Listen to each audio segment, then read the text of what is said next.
आपने देखा होगा बड़े बड़े रईस, धनपति, धनाढ्य व्यक्ति महापुरुषों के पास जाते हैं, कहते हैं महाराज मेरा इतना बड़ा बंगला है, मेरे पास करोड़ों की ऐसी ऐसी BMW गाड़ियां हैं और मेरे पास इतने पीछे लोग चलते हैं, मेरी पद है, प्रतिष्ठा है, लोग, मैं जाना मानी हस्ती हूँ, लोग मुझे जानते हैं, मेरा स्वागत होता है, सब कुछ है। संत कहेंगे फिर आगे, फिर कहेंगे धीरे से बस शांति नहीं है। सब कुछ है पर शांति नहीं है।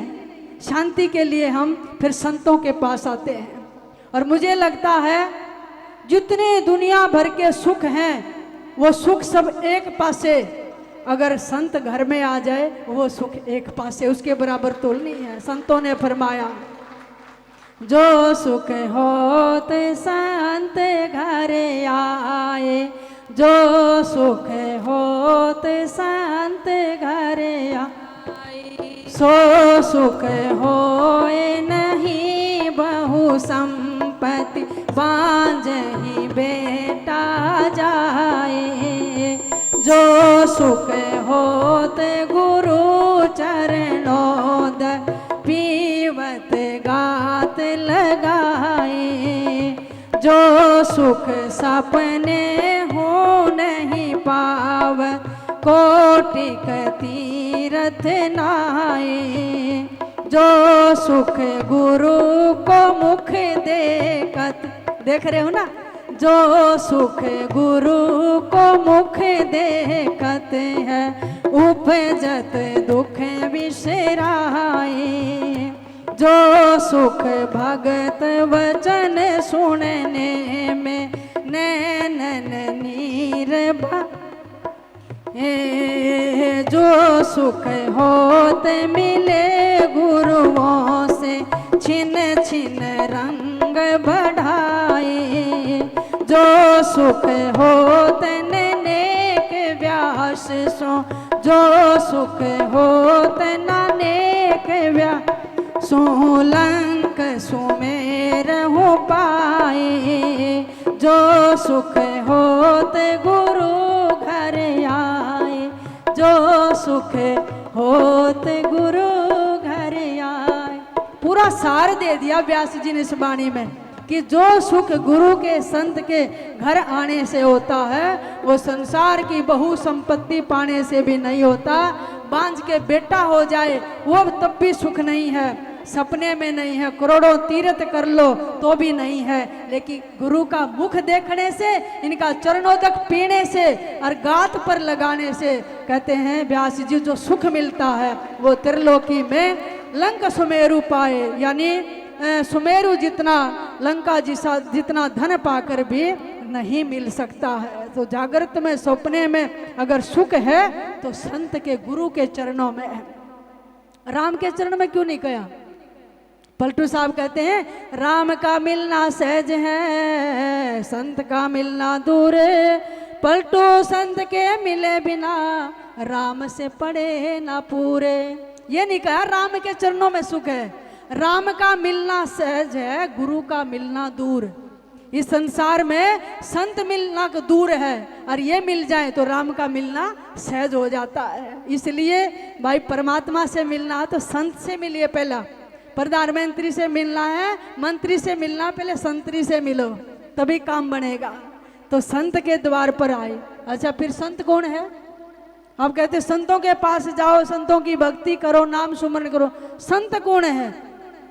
संत के लक्षण है, पलटू कह तो रहे हरि चर्चा में, कह तो रहे एकांत, ऐसी रहनी जो रहे पलटू सोई संत। कहते हैं या तो परमात्मा की चर्चा में रहे या एकांत में अपने ध्यान में रहे, अपने प्रियतम को मनाए, रिझाए, उनका दर्शन करे। कहते हैं ऐसी रहनी में जो रहता है वो संत होता है। नहीं तो कबीर साहब कहते हैं सिंहों के लेंडे नहीं, हंसों की नहीं पात, लालों की नहीं बोरिया, संत ना चले जमात। संत भीड़ का हिस्सा नहीं होते। आज के समय में तो पहचान ही है, जिसके पास बड़ा डेरा वो बड़ा संत, जिसके पास बड़ी गाड़ी, भीड़ संगत की, बड़ी दीवारें, बहुत ज़्यादा जमीन हो, हम उसमें संत को नापते हैं, नहीं है ना। संत को पहले भजन से तोला जाता था, आज भवन से तोलते हैं। संत तो आप सबसे मिलके ज्ञान बांट के फिर एकांत ढूंढेंगे, कब मैं अपने परमात्मा को मनाऊं, ध्यान लगाऊं। असली संत की पहचान यही है।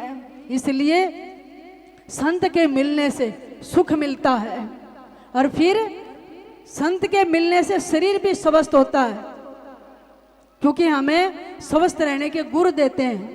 और स्वस्थ शरीर नहीं है, कैसे बैठोगे? यहाँ संगत में नहीं बैठ सकते। बहुत सारे लोग, तो मैं एक माता मिली, मैंने कहा माता जी सत्संग में क्यों नहीं आई? पिछले साल की बात है, कहीं सत्संग था। कहेंगे बेटी बैठा नहीं जाता घुटनों से, वहाँ कुर्सी मिल जाएगी। मैंने कहा चाहे घर से खाट ले आना, लेट के सुन ले, पर सुन ले, खाट ले आना बेशक, सोफे पे बैठ कर सुनो, कुर्सी पर सुनो, पालती मार के सुनो, लेकिन सुन लो, गुण लो और भगवान से प्रेम कर लो। यही है संतों का प्रयास, कि किसी तरह से इस जीव का परमात्मा से मेल हो जाए, प्रेम हो जाए। इसलिए तो गरीबदास महाराज फरमाते हैं, गरीब है साध संगत हरि बनी, भक्ति बिन कोई न पावे पारे, निर्मल आद अनाद है गंदा सब संसार। संतों की संगत बिना, परमात्मा के नाम बिना कोई पार नहीं पा सकता है। यही भक्ति है अनादि समय से, जो जीव को निर्मल करती, पवित्र करती, निखारती है, और निखार के वापिस अपने स्वरूप में मिला देती है। गंदा सब संसार, संसार में आज के हालत देखोगे, इस भौतिक जगत में विषय विकारों की आंधी सी आई है। कैसे कैसे लोग विकारों के, दोषों के गर्त में, गड्ढे में गिरते जा रहे हैं। अरे हमारी भारतीय संस्कृति ऐसी थी, सुबह उठते ही भोर में ब्रह्म मुहूर्त में उठ के भगवान का नाम लेते, माता पिता गुरु जी को प्रणाम करते, सूर्य नारायण भगवान को प्रणाम करते, गौ माता की सेवा करते, फिर जगत के कार्य करते। आज विदेशी अमेरिका, जर्मन, रूस, जापान से आकर यहाँ अंग्रेज लोग भारतीय परिधान पहनकर ब्रह्म मुहूर्त में उठकर हरे रामा हरे कृष्णा प्रभात फेरी निकालते हैं, और आपके बच्चे 10 बजे तक खराटे मारते हैं।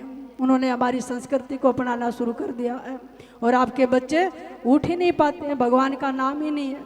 10 बजे उठ के फिर बेड टी पीते हैं, फिर बिना नहाए भोजन करेंगे, और फिर प्रणाम करने की विधा नहीं है। अपने बच्चों को बचपन से ही संतों के पास ले जाओ और उनमें संस्कारों का बीज रोपण करवाओ। फिर देखना आपके परिवार में कैसी संस्कृति, संस्कारों की, भक्ति के बीज डलेंगे, भक्ति की खेती लहलाएगी। गरीबदास जी महाराज अपनी वाणी में एक छोटा सा प्रसंग सुनाते हैं। गरीब नारद दासी पुत्र था, शेर अन्न नहीं पाया, तलब लगी दीदार की त्यों लोग बढ़ाया। राग बाग में फरमाते हैं सदगुरु जी, नारद दासी पुत्र था, शेर अन्न नहीं पाया। नारद जी के पूर्व जन्म की कथा, जब व्यास जी को 18 पुराण 4 वेद शास्त्र लिखने के बाद भी शांति नहीं मिली, अंदर व्याकुलता बनी रही, अधीरता रही, मन में चैन नहीं है, तब नारद मुनि से पूछा भी मैं क्या करूँ, अब मेरे मन में शांति नहीं है। तो उन्होंने कहा कि भक्ति पर कोई ग्रंथ लिखिए जिसमें परमात्मा की नाम रूप लीला गुण धाम का वर्णन हो, और व्यास जी भक्ति करिए, उससे शांति मिलेगी। और मैं अपने पूर्व जन्म का वृतांत सुनाता हूँ। एक नगर में मेरी एक विधवा माँ किसी दूसरे घरों में चूल्हा चौका, बर्तन मांजने, झाड़ू लगाने का कार्य करती थी दूसरे के घरों में, और मेरी छोटी 5 वर्ष की आयु थी। एक दिन चतुर्मासा करने के लिए मां संत पधारे। रोजाना संत एक ब्राह्मण के घर ठहरे, बड़ा धनी ब्राह्मण था, संतों की सेवा करते। तो मेरी माँ को सेवा दी गई उनका चूल्हा चौका करने के लिए, झाड़ू पोछा लगाने के लिए। अब मैं भी संतों के आगे पत्तल रख देता और फिर संतों की सेवा भी करता अपनी माँ के साथ। शाम के समय सत्संग करते तो मैं अपनी माँ के साथ बैठकर सत्संग सुनता। वो भगवान का नाम गुण रूप लीला धाम का वर्णन करते, मुझे बड़ा अच्छा लगता। मैं चपल बालक नहीं था, मैं जितेंद्रिय था, और शांत होकर आसन में बैठ जाता। मैं बच्चों में खेलने नहीं जाता था, मैं अपनी माँ के पास ही रहता। उनके यज्ञ हवन के पूजा के लिए फूल लेकर आता, जब संत भोजन कर लेते मैं जूठी पत्तल उठाता और उनमें जो संतों का शील प्रसाद बच जाता मैं वो जूठन पत्तल से खाता था।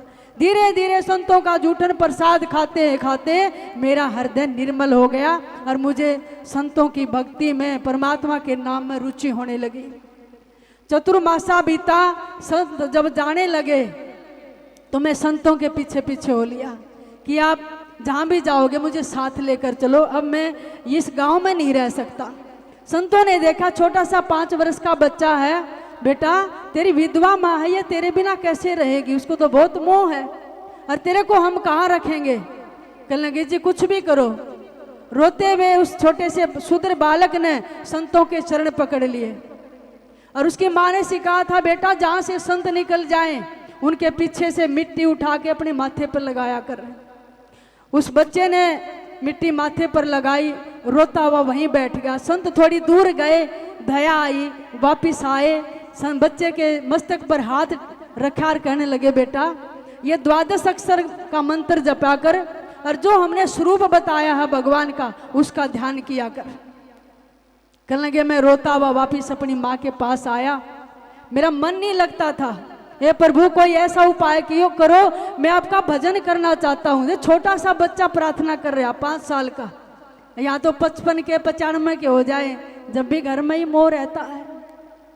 भगवान ने ऐसी कृपा की, उसकी माँ ब्राह्मण के गौशाला में दूध दूने के लिए गई, गाय का जब लौट रही थी तो एक सांप ने पैर पे डस लिया और उसकी माँ की वहीं पर मृत्यु हो गई। गांव वालों ने मिलकर और मेरी माँ का संस्कार करवा दिया। सब कहने लगे भी ये बच्चा अब किसके पास रहेगा। मैंने सब गांव वालों से कहा अब मैं गांव में नहीं, जहाँ संतों की टोली जंगल में गई है मैं भजन करना चाहता हूँ। और मैं सब गांव वालों से विदा लेकर सबने आशीर्वाद दिया और संतों का जो गुरुजनों ने मुझे मंत्र दिया था मैं जंगल की तरफ चलता गया भूखा प्यासा कई दिन गंगा किनारे पहुंचा। फिर देखा एक बहुत बड़ा पीपल का वृक्ष है, मैं उसके नीचे ध्यान करने बैठ गया। एक लगन लगाई, आसन में बैठा, यम नियम आसन साधे। संतों ने मुझे प्राणायाम सिखाया था और धीरे धीरे मेरी समाधि लग गई। सतगुरु जी कहते हैं तलब लगी दीदार की त्यों लोग बढ़ाया। जब परमात्मा के दर्शन की तलब लगी, परमात्मा उसके हृदय में प्रकाश रूप में प्रकट हुए और आकाशवाणी हुई और फिर अंतर ध्यान हो गए। आंखें खोली, बच्चे ने रोने लगा, प्रभु मुझे आपके दर्शनों की दीदार की आशा थी, अब सामने क्यों नहीं प्रकट होते, अपना नूर दिखाकर अंतर ध्यान क्यों हो गए। आकाशवाणी ने कहा तेरे कुछ कर्मों की रेखा रह गई है, मल विक्षेप आवरण है, जब ये दूर हो जाएगा अगले जन्म में फिर तू मेरा साक्षात दर्शन करेगा। अभी लगन लगाने के लिए अपना प्रकाश में स्वरूप दर्शन दिया है। अब उस बच्चे को और भी लगन हो गई और भगवान का नित्य प्रकाश देखता, नाम जपता, भूखा प्यासा बैठा रहता, रोता रहता, प्रभु कब मिलेंगे, अगले जन्म में तो जरूर मिलेंगे, भगवान ने वचन दिया है। अरे समय आने पर उसने शरीर छोड़ दिया। महाप्रलय का समय आया और मैं देवलोक में चला गया। जब फिर से ब्रह्मा जी ने सृष्टि रची इस धरती पर, तो ब्रह्मा जी का पुत्र होकर नारद मुनि नाम से जगत में प्रकट हुआ और साक्षात नारायण भगवान ने मुझे ये वीणा दी है। मैं निरंतर इसके नाम सुमरण में रहता हूँ और जो कोई मिले उससे भगवान से मिलाने का प्रयास करता हूँ। तो सदगुरु जी कहते हैं नारद दासी पुत्र था, शेर अन्न नहीं पाया, गरीब नहीं थी उसकी माँ, शेर अन्न नहीं मिलता था, दूसरे के घर चूल्हा चौका करके भी झाड़ू पोछा लगा के माँ बेटा सूखी रोटी खा लेते थे। लेकिन तलब लगी दीदार की त्यों लोग बढ़ाया। जब परमात्मा को दर्शन पाने की प्यास जगी, अब नारद मुनि तीनों लोकों में अबाध गति से विचरण करते हैं, कोई टोकने वाला नहीं है। देवलोकों में भी जाते हैं, असुर लोक में भी चले जाते हैं और जब चाहे भगवान के दरबार में चले जाते हैं। रे प्रहलाद अगाध गमन किया धरजोनि का जाम, नारद से सतगुरु मिले पहुँचे हैं सतधाम। ध्रुव मिले, प्रहलाद मिले, कितने सारे भक्त आए और नारद मुनि ने उपदेश देकर भगवान से मिला दिया, उनका दर्शन करा दिया। इसलिए जो संत हैं वो सुख के सागर हैं, जिनका दर्शन करने से दुख दूर हो जाते हैं। इसलिए सुख के सागर राम है, दुख मोचन होई, कहते हैं ये सुख के सागर हैं राम, जिससे सारे के सारे दुख दूर हो जाते हैं। इसलिए ऐसे संत महापुरुषों के चरणों में कोटि कोटि प्रणाम करते हैं कि आप इस धराधाम पर आकर हम जैसे जीवों को है सदगुरु जगाते हैं। आपके नाम की महिमा अपार है। कैसे कैसे पतित नाम के प्रताप से इस संसार से पार हो गए। सदगुरु जी फरमाते हैं, गरीब अदम उदाहरण भक्ति है, अदम उदाहरण नाम है, अदम उदाहरण संत हैं जिनकी मैं बलि जाम है। अदम से भी अदम का उद्धार कर देते हैं परमात्मा का नाम, ये संत और परमात्मा की भक्ति। कहते हैं इसलिए है प्रभु मैं आपकी बलि जाता हूँ।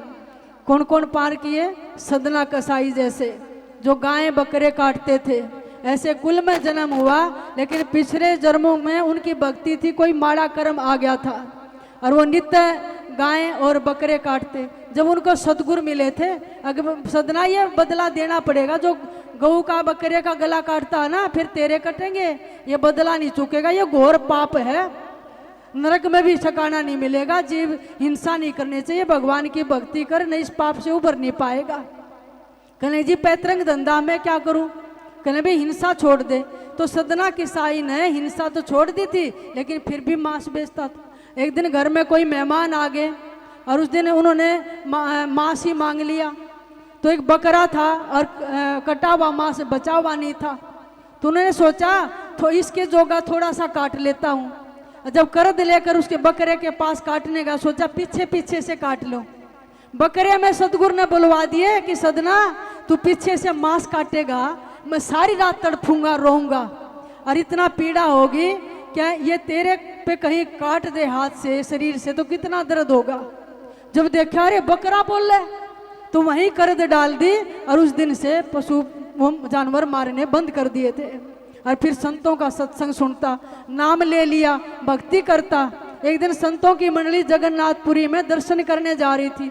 सदना ने सोचा मैं भी जाऊं, पाप तो बहुत कर लिए, रोता हुआ चल दिया। लेकिन संतों ने कहा था कसाई है, कसाई का संग हम नहीं करेंगे, उसको मंडली से अलग कर दिया और संतों की मंडली चल दी जगन्नाथ की तरफ। तो घटना क्या होती है, सदगुरु गरीबदास जी महाराज फरमाते हैं, रे सदना सरीकत गला काट खा, सतगुरु छुड़ाई सुर बदगा, सदना जगन्नाथ चाले जोरा, दीना बैरागण बना रे चना। कहते हैं ये सब पाप तो छोड़ दिया। जगन्नाथपुरी में जब चले तो एक गांव में रुके, अंधेरा हो गया, सोचा यहाँ ठहर जाते हैं, अकेले थे सदना। तो किसी के घर भिक्षा मांगने गए।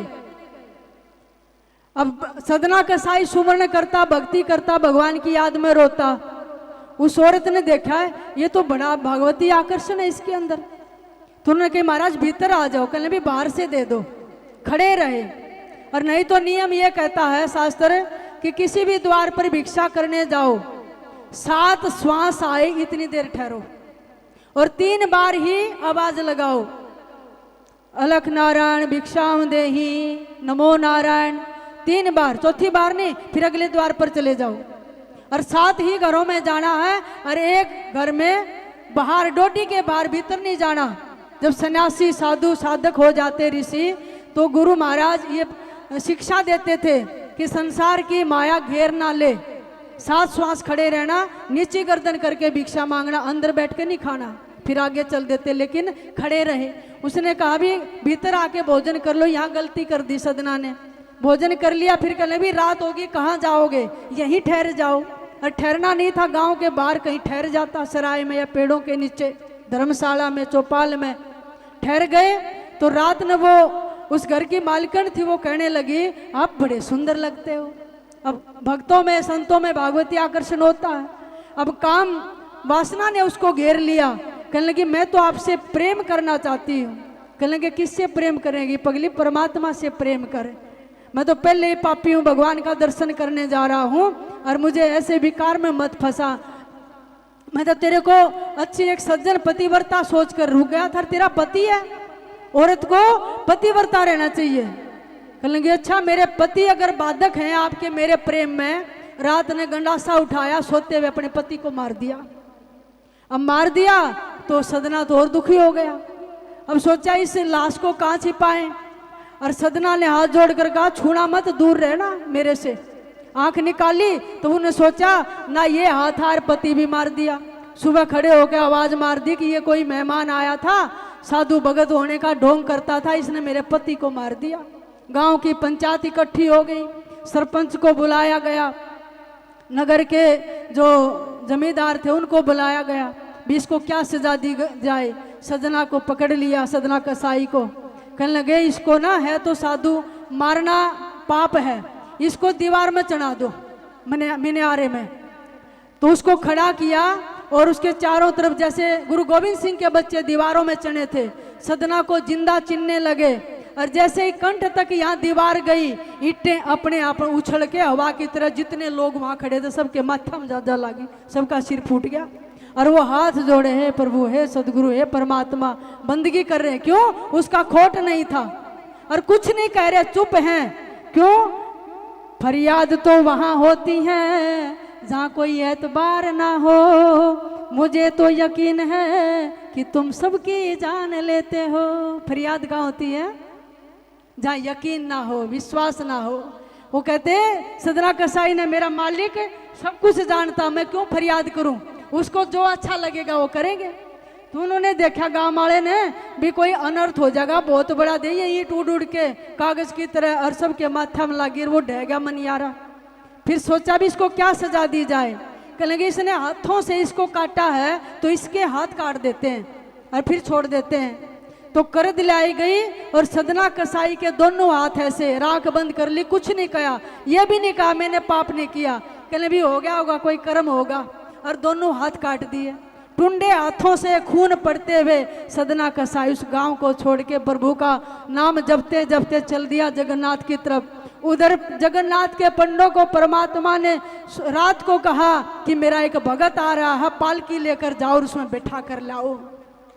वो जगन्नाथ के पंडे पालकी लेकर चल दिए रास्ते में जल्दी जल्दी, और सदना कसाई को कहने भी इसमें बैठो। कहने मैं तो बहुत पापी हूँ जी, कसाई हूँ, बहुत पाप किए, मैं कहाँ पालकी में बैठ सकता हूँ। जबरदस्ती बिठाया और उसको जगन्नाथपुरी में ले गए, सामने जाकर खड़ा कर दिया प्रभु के। और जाकर जब दंडवत करके हाथ जोड़कर, भूल गया हाथ कटे हुए या नहीं, बंदगी करने लगा, प्रार्थना करने लगा। तो सदगुरु जी आगे फरमाते हैं, गरीब ढया मनियारा धनी के हुकम, लागे लगारम जा संगत तुखम। कहते हो मनियारा डया और देख कैसे लागे सर में पत्थर जा जाके ईंटे। गिरी सदना जगन्नाथ की ना जुहार, देना बिना निधनी को दीदार। कहते हैं बाटी तुले नाल बाटा बिटम, सदने किया आने ऐसा आरम। और जैसे प्रार्थना के लिए हाथ उठे ना, भूल गया टुंडे हैं, तुरंत साबत हाथ हो गए। ये भी निशानी नहीं रही कि यहाँ से सदना कसाई के हाथ काटे थे। और मंदिर के पंडे पुजारी देखे, अरे ये चमत्कार, इसको तो कटे हुए हाथों से लाए थे और निशान भी नहीं। और सदना देख के और वहां से उठा ना, रोता रहे, प्रभु इतना बड़ा चमत्कार इस कसाई के साथ, मैंने कितने बड़े पाप किए हैं। फिर कहा हे प्रभु मैं तो इस आपके धाम में रहूंगा, अब नहीं जाऊंगा कहीं भी। रात को सो गया रोते रोते, तो प्रभु ने दर्शन दिए। कहते हैं ना, दीना बिनानी धनी को दीदार, परमात्मा ने दर्शन दिया। सदना कसाई ने कहा प्रभु ऐसी क्या लीला रची जो मेरे हाथ कटे फिर आपने साबित कर दिए। कहने लगे सदना, पिछले जन्म में तू काशी में एक संत ब्राह्मण था, वेद पाठी, कभी जीव हिंसा नहीं की। एक गाय भागी जा रही थी और उसके पीछे कसाई भागा जा रहा था उसको काटने के लिए। तो तू रास्ते में बैठा था, तो गाय चली गई बहुत आगे। उसने तेरे से पूछा कि इधर गाय गई, तूने ध्यान में बैठे बैठे बोला हाथ ने ये कह दिया कि इधर गई, हाथों से इशारा कर दिया। तेरे को ये नहीं पता था भी इसको काटेगा, ये कसाई है। तो जिधर वो गाय गई थी तूने इशारा कर दिया और उस कसाई ने जाके गाय पकड़ ली, वो गाय काटती थी। उसका कर्म भोग्या है। ये जो उस औरत का पति था ये कसाई था, और जो स्त्री थी वो गाय थी, और तू वो संत था, इसलिए तेरे हाथ कटे हैं, वो बदला उतरा है। अब भक्ति कर। वापिस आया रोता हुआ, और फिर शालीग्राम उसको एक पत्थर मिल गया था रास्ते में, उससे मांस तोलता। और वो ऐसा पत्थर था जो व्यक्ति जितने किलो का मांस लेना चाहे उतना ही तुल जाए, अलग अलग बाट नहीं, किलो का अलग, 2 किलो का, 5 किलो का। तो संतों ने देख लिया था कि ये तो शालिग्राम भगवान है, उन्होंने ले लिया, स्नान करवाया, पूजा की उसकी। रात ने फिर भगवान ने कहा कि तुम्हारी पूजा में अच्छा नहीं लगा, वापिस मुझे सदना कसाई के पास छोड़ कर आओ। तो सदगुरु कहते हैं पाषाण धोवे धुनी को जो दे, शालिग शिला पान सदना जो ले। वो साधु वापिस देने आगे, कहने लगे परमात्मा है। उस दिन से सदना कसाई उस शिला को प्रभु मानकर धो के उसको पीता था, चरणामृत लेता था। गरीब सदना कर्म काट की ना सुनात, मोकुन बह धनी जगन्नाथ। कहते हैं मालिक ने सारे कर्म काट के और मत सुनात कर दिया, वारे नारे कर दिए और मुक्त कर दिया। ऐसे धनी जगन्नाथ संतों की कृपा से मिले हैं। तो इसलिए सदगुरु गरीबदास महाराज फरमाते हैं इस नाम की कितनी बड़ी महिमा है, कैसे कैसे पार हो गए। सदगुरु जी फरमाते हैं सुनो महात्म नाम का मुझे रे चल भाई, गण अजा महल गणी का तरे और सदन कसाई।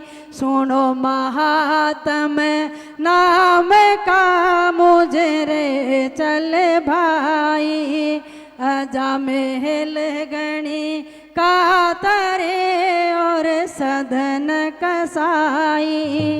बेर भीलनी के चढ़े शिवरी कुलहीनी, चिर द्रौपदी के गहे सतगुरु बहुदीनी। सदन सदा महा के लिए दुर्योधन आए, तंदुल सुदामा के लिए दुर्योधन आए। अमृत भोजन छाड़ के साग विदुर घर खाए। सुनो महात्म नाम का मुझे रे चल भाई, सुनो महात्म नाम का मुझे रे चल भाई। अजा महल गणी का तरे और सदन कसाई, अजा महल गणी का तरे और सदन कसाई। कहते हैं अजामिल जैसे, सदना कसाई जैसे पापी तरगे। सुनो महात्म नाम का, इतनी महिमा। सदगुरु कहते सुनो इस नाम की महिमा, मुजरे चल भाई। एक होता है मुजरा, एक होता है हुजरा। मुजरा कहते हैं दूसरे में दर्शन करना, और हुजरा कहते हैं स्वयं में दर्शन करना। कहते हैं इस नाम से परमात्मा का दर्शन होता है। सुदामा जैसे, भिलनी जैसे, सदना कसाई जैसे पार हो गई। मेरा कहने का मतलब था संतों की शरण में सुख है और शरीर स्वस्थ रहता है, मन में शांति रहती है। शरीर स्वस्थ कैसे रहेगा? आप यहाँ बैठे हैं, अब सुरती आपकी परमात्मा में सत्संग में बंधी हुई। अब किसी को दर्द है बताइयो? घर में बैठे होते तो घुटने में दर्द, कमर में दर्द, 100 जगह हाथ लगाते। शरीर स्वस्थ कैसे रहेगा? देखिए आप यहाँ आसन में बैठते हैं, एक थोड़ी सी मुद्रा होती है। आसन में बैठेंगे शरीर स्वस्थ रहेगा, और मुद्रा से बैठेंगे स्वस्थ भी रहेगा, मन भी शांत रहेगा। गरीब कबीर 5 तत्व का पुतला मानुष दरिया नाम है, एक तत्व के बिछड़े विकल बया सब ठाम है। मनुष्य का शरीर कितने तत्वों से बना है? 5। कौन से? पृथ्वी, जल, अग्नि, वायु, आकाश। ये 5 तत्व जो हैं वो हमारे उंगलियों में है ना, 5 उंगली, ये 5 तत्वों का प्रतीक है। 5 उंगलियों में 5 तत्वों का सीक्वेंस समझिए। कौन सा? पृथ्वी। ये जो अनामिका है ना, ये पृथ्वी तत्वों का प्रतीक है। जल जो कनिष्ठिका है, और अग्नि अंगूठा, और तर्जनी वायु का, और मध्यमा आकाश का। याद हो गए? पृथ्वी, जल, अग्नि, वायु, आकाश। जब इनमें असंतुलन होता है तो हमारे शरीर में रोग आते हैं। इनको संतुलन करने के लिए हम हस्त मुद्राएं करते हैं। जैसे आपके अंदर पृथ्वी तत्वों की मात्रा ज्यादा बढ़ गई और असंतुलन है तो आपका मोटापा बढ़ेगा, मांस मज्जा ज्यादा बढ़ेगी और आपका शरीर स्थूल सा महसूस होगा। तो उसके लिए आप पृथ्वी मुद्रा, ये जो है ना अंगुष्ठ और पृथ्वी मुद्रा ऐसे करिए, इससे आपका पृथ्वी तत्व बैलेंस होता है और इसके बिगड़ने से कई बीमारियां आ जाती हैं।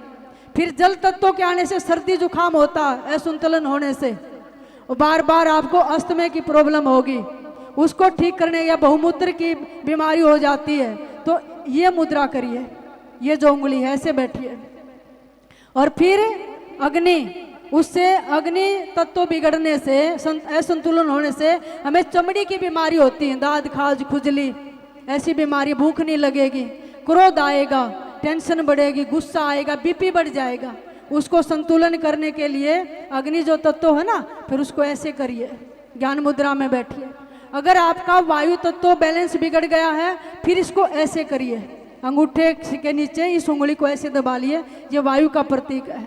और आपको बहरेपन की, कम सुनने की या थायराइड की या फिर जैसे कई गूंगे होते हैं, आकाश तत्वों का बैलेंस बिगड़ने से उसकी ये मुद्रा होती है, इस अंगूठे के साथ। और ये मुद्रा कैसी साइंस दी है हमारे ऋषियों ने, महापुरुषों ने।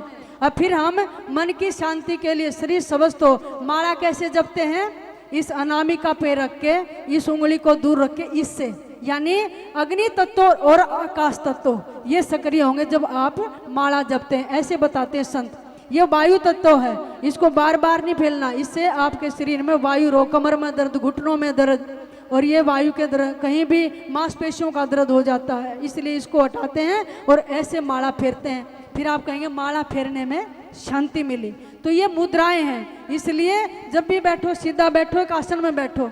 लेकिन आप तो शुरू में आके कोई साधन नहीं, महाराज ध्यान करवा दो, बस ध्यान लगवा दो, कोई नियम नहीं साधा, कभी आसन पर नहीं बैठे, कभी प्राणायाम नहीं किया, किसी मुद्रा में बैठना नहीं आया और फिर सीधा ही ध्यान में। ध्यान कोई दूसरा नहीं लगवाएगा, ध्यान में स्वयं उतरना पड़ता है, धारणा साधनी पड़ती है। कभी प्रत्याहार किया आपने, कभी धारणा की, फिर आप ध्यान पे जाएंगे और ध्यान में जाओगे तो आखिरी स्टेज क्या आती है, समाधि। यम नियम आसन प्राणायाम प्रत्याहार धारणा ध्यान समाधि, अष्टांग योग जिसको कहते हैं। साधु ऐसे नहीं बन गए हैं, संत आपके सामने बैठे कई कई घंटे एक आसन में बैठे होते हैं, कितने वर्षों का अभ्यास होता है, फिर कोई न कोई मुद्रा में बैठते हैं, ज्ञान मुद्रा में बैठे, ध्यान मुद्रा में बैठे, योग मुद्रा में बैठे हैं। और फिर उसके बाद भीतर की मुद्राएं शुरू करते हैं संत, कैसे साधे अपने को, खेचरी भूचरी चाचरी अगोचरी उन्मुनी अवस्था और उन्मुनी संजम अगम घर जाई अच्छा कमल में रहा समाई। उससे पहले कितनी मुद्रा साधते हैं, फिर उन्मुनी मुद्रा आती है और फिर यहाँ संधि होती है और फिर भीतर प्रवेश करते हैं। कितना बड़ा प्रोसीजर है, इसलिए आपको सत्संग में बिठा जाता है। एक आसन में बैठो, सीधे बैठो, आपका जो स्पाइनल कार्ड है वो मेरुदंड वो सीधा रहे और फिर जाके आप ध्यान करने लायक बनते हैं। तो शरीर के भी रोग काटते हैं और संत हमारे मन के भी रोग काटते हैं। तो सुख मिलता है, शरीर स्वस्थ होता है, मन शांत होता है और फिर ध्यान करोगे तो हमारी आध्यात्मिक उन्नति भी होती है। इसलिए जितना समय मिले संतों के पास आकर बैठो, संसार से वृत्ति हटेगी। एक आसन में बैठोगे शरीर स्वस्थ होगा, मुद्रा में बैठो, कीर्तन होता है, ताली बजाओ, सारे के सारे पॉइंट ऐसे कुप्रेशर होता है, इससे भी बीमारियां दूर होती हैं बहुत सारी। भगवान के नाम का कीर्तन करो, रात को बैठ के सुमरण करो, फिर आपको सुख मिलेगा। कबीर साहब कहते हैं वासुर सुख ना रैन सुख, ना सुख सपने माही, जे नर बिछड़े नाम से दिन को धोपन छाई। यहाँ तो संसार में ना दिन में सुख है, वासर माने दिन में, ना रैन को ना सपने में, और जो नाम से ही छूट गए कहते हैं उनको तो धूप छा भी नहीं लगेगी। परमात्मा की कृपा कभी भी नहीं होगी, इसलिए परमात्मा की विशेष कृपा होती है। मैंने कहा था ना शुरू में, याद करो, इतने भरे संसार से निकाल के उंगली पकड़ के परमात्मा ने यहाँ ला के बिठा दिए। ये बहुत बड़ा सुख है, उसका आनंद आप ले रहे हैं।